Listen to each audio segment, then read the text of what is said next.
In this guide, I will show you how to use your Cash App card at a vending machine. Look for a vending machine with a chip reader or a slot for inserting cards. Because not all vending machines accept contactless payments, so check for the appropriate reader. Next, browse the selection and pick the snacks or drinks you want to purchase. Then locate the card reader on the vending machine. Typically, you'll need to insert the card with the chip facing down and the magnetic strip oriented towards the reader. The vending machine will prompt you to enter your PIN.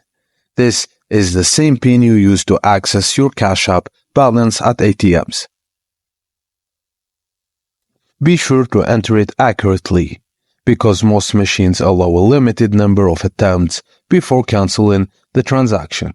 And once your PIN is accepted, the machine will despise your chosen items. Be quick, some machines retract the spent items after a short delay. And that's it, guys. Thank you for watching, and please don't forget to like and subscribe for more.